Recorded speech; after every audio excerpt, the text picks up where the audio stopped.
Hi, and welcome back to Reflect Forward. I'm your host, Carrie Siggins, and I'm so glad you're here today. So, my son used to race BMX. He was awesome at BMX. He started when he was 3 or 4 and just practiced and practiced and practiced and really excelled. And in fact, a couple of years won state champion. And last summer, he decided that that was going to be enough. So, because he had excelled so much, when he got put onto the BMX team, he was put with the older kids to practice with the older kids on the team. And they picked on him. He was 8 at the time, and the next youngest kid, I think, was maybe 13. And my son Jack really was trying hard to, be able to run with the big boys and trying hard to fit in. And he's such a mature kid and was such a great BMXer that I think those older kids forgot that he was only 8 years old. And so they teased him and they picked on him and kind of bullied him a little bit. And he didn't tell me any of this last summer, but I could tell that he was losing motivation at BMX. So I went and talked to the coach one day and he said, "Yeah, I don't know what's going on with Jack. I think that he's just getting lazy." Now, you can imagine that that's a trigger word, right? Like, oh, lazy. Like, first of all, to call a kid lazy is tough. And then also to have your kid called lazy is tough. But I thanked the coach for the feedback and I said, okay, let me go home and talk to Jack. So I went home and sat down and asked him what was going on with BMX. And he said, I just don't like it anymore. And so then I told him what the coach said. And he just burst into tears. And he started telling me what had been happening at practice all summer and that he had been afraid to tell me because he didn't want to get picked on even more. And he was trying to handle it himself, trying to really, make sure that he was acting like one of the older kids. And so I can, as you can imagine, I was pretty upset because what is the coach doing? Right. I mean, my son is 8 years old and we had had a talk about the fact that if it wasn't the right fit for him to be practicing with the older kids, we would move him down with the younger kids, but he was going to keep an eye on it and let me know. And that just didn't happen. So we deal with this with the coach and he handles it just fine. And the parents call me and everybody apologizes to Jack. And one of the kids who happened to be his friend, who was also kind of the ringleader and kind of picking on Jack, told him, please don't quit. Please don't quit. Race this last race. So race the state championship. And so Jack agreed. And so 3 weeks after all this went down, we traveled to the state championship. Jack races his heart out. He crashes in the mains, comes back, passes kids to take 3rd place. I was cheering and yelling. I was so unbelievably proud because he crashed and he knew that he wasn't going to win 1st place, but he didn't give up. He got on that bike and he rode his heart out to come back and try to place. So I was so incredibly proud of him. And as we were driving home from the race, he says, okay, that's it. I'm done. I committed. I said I was going to ride in the championship race and I did. And I don't want to play BMX or ride BMX anymore. Okay, no problem. I understand. He's like, I want to play ball sports. So that brings me to a couple of nights ago. I'm tucking him in to bed and he says, Mom, do you think I would be any good at BMX anymore? And I said, well, of course, if you go out and practice, but you're going to be a little rusty since you haven't been on your BMX bike for over a year, almost a year. And he says, I think I might want to race again, but I'm afraid to go back because what if they make fun of me? They're going to tease me. So why would they tease you? Or they're going to tease me because I quit and then they're going to tease me because I'm not as good as I used to be. It's like, well, why do you want to race BMX? Do you want to race BMX because you want to win, because you want to be as good as you used to be, or you want to race because you miss it? And he said, well, I want to race because I miss it. He said, Mom, you know, I'm really not that competitive of a person. And I'm okay if I don't win. But I think that people expect me to win, especially because I used to be good. And so I am having a hard time because I'm not competitive. I just want to do something for fun. And so I gave him a huge hug and we had a talk around it's okay to be you, right? You need to be yourself. And there's so much pressure to try to be what you think other people want you to be in life. And it starts happening as a young child, right? Here he is, 9 years old, grappling with, I'm not that competitive, but I think I should be competitive. So I'm trying to be competitive. Really, I just want to play to have fun.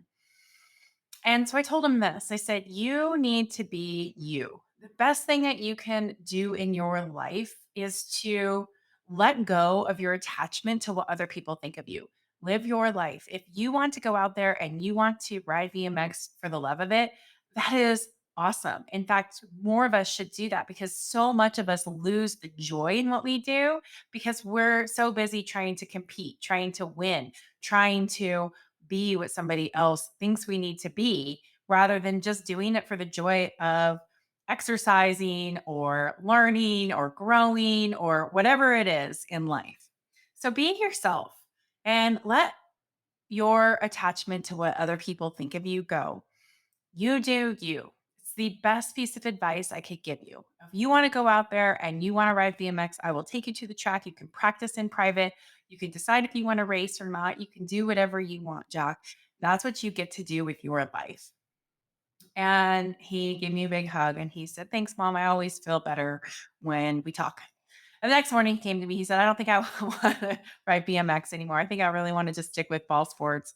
I want to play soccer. I want to play football. I want to play basketball. I want to play golf.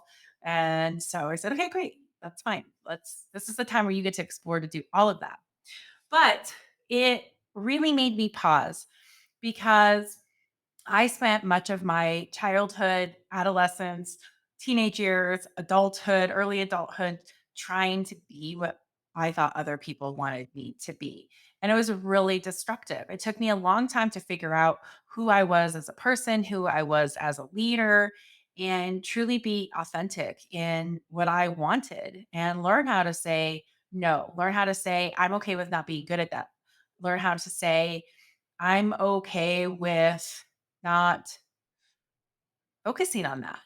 Instead of trying to be what I thought other people wanted me, be good at everything, make sure that I didn't say, well, I don't know, right? All of that really was a toxic time in my life because starting from a young age, I was trying to make people like me.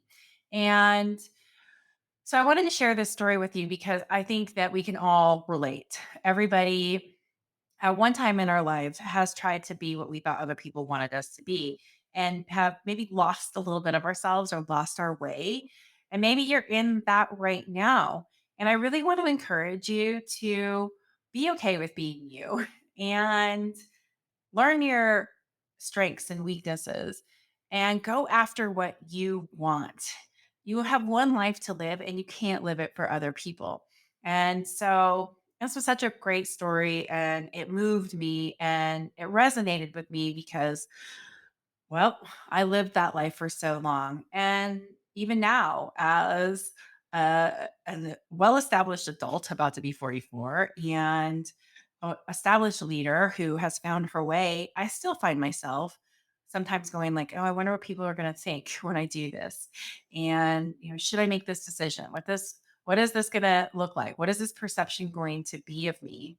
And I'm much more capable of moving through that now because I can say, I'm going to stay true to myself. I know what I want. I can say no to these things that are outside the realm of what I want. But it took a long time to get there. So you do you.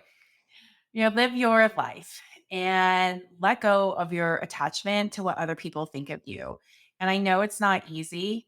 What I had to do to get through those dark moments when I was so worried about what people thought is always stay focused on my vision for myself. Always stay focused on my guiding light. This is the kind of person I want to become. This is what I want to do with my life.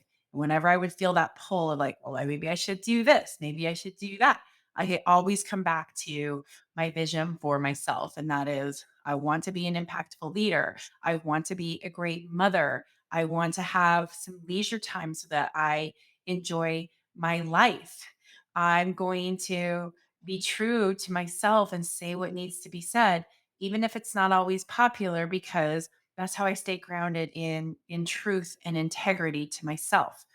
Those are the things that I really focus on to help me stay grounded. All right. Well, hopefully that story was enjoyable to you. It was something that really hit me hard, and I'm so proud of my son and his journey to figure out who he is. And watching him do it at 9 years old is really quite remarkable. So, all right, my question of the week comes from somebody at a keynote speech that I gave. I was talking about self leadership, in particular self care, and she asked me afterwards, how do you manage stress? As a leader, you have to be on all the time and you have to set the example. And sometimes I feel really stressed and I don't show up as my best self. How do you manage that? That's such a great question. There's so much pressure on leaders today to show up as their very best selves, to power through, to be the role model, to engage their employees, to create culture. And it is our responsibility as leaders to do that. But it's not always easy, right? Especially when we're feeling burned out too, or feeling stressed, or have personal things going on in our lives. And so I could relate to her because some days I don't show up as my best self. And I need to work through that as quickly as possible because my employees are relying on me. They're relying on me to make sure that we are leading a steady ship in these crazy rough waters, organizing the chaos that's going on around us. And if we don't hold ourselves together, it's really hard to expect our employees to hold it together. So here are a couple of the things that I do. One, I get weekly massages. This is my best way of managing stress. There is something amazing about having human touch, right? Helping you relax. The endorphins that are released when you get a massage, it's seriously the best thing that I have found. I've tried lots of different things for stress management, but that is something that is really, really works for me. So that hour and a half that I have every week for my massage, that's my time where I can treat myself, where I can relax and where I can reduce stress. So I really encourage you to find that, whatever it is for you, to make sure that you're blocking off that relaxing time. And this should not be exercise. This should be something that truly helps you take it down. I am a huge believer in exercise for stress relief too, but that only sometimes can like increase like the output that you're giving, right? Whereas a massage or meditation or acupuncture or something like that that really can help you bring it down is important. So that leads me into exercise. I'm a huge believer in that exercise can fix everything. Going for a walk, going for a run, getting on my Peloton.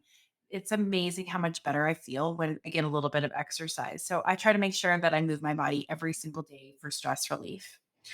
In the moment, when I'm feeling really stressed out, breathing. I'm a huge believer in box breathing. And that's when you breathe in for 4, hold for 4, exhale for 4, hold for 4. Inhale for 4, hold for 4, exhale for 4, hold for 4. It is amazing how that will slow your heart rate and help you feel less stressed in a moment. So, definitely breathing exercises are a great way to be able to make sure that you're staying focused, that you can calm yourself in the moment. Breathing can be done anywhere. And then just in general, right? How do I reduce my stress? I make sure that I say no to everything that I can possibly say no to. And that's not always easy to do. Sometimes as leaders, we feel really pressured to take on more, to be involved in everything. And really, you have to just say no. So, my guiding principle, kind of what I talked about earlier, it's make sure I'm a great CEO, make sure that I'm a great mom and wife. Like, how am I showing up for my family? And the third thing is how am I taking care of myself? I want to be healthy spiritually, physically, mentally, emotionally. And if it's outside of those three things, then I say no. And that's tough because that means that I don't necessarily like give back to my community as much as I would love to. I would love to volunteer more. I would love to get involved in more community things, but I can't do that right now at this time in my life with a young child and running a big company. I have to say no to some things. And so, really creating boundaries about how I use my time. I also highly recommend that you set boundaries on the hours you work. I do not work past 6 o'clock every night. I just don't. If it has to get done the next day, it has to get done the next day. We have to set boundaries around our time, because otherwise we don't give ourselves time to relax and to recover. So making sure that you are saying, I need to be my very best self, and here's what I need to do it with boundaries. Here's what I need to do it with how I take care of myself.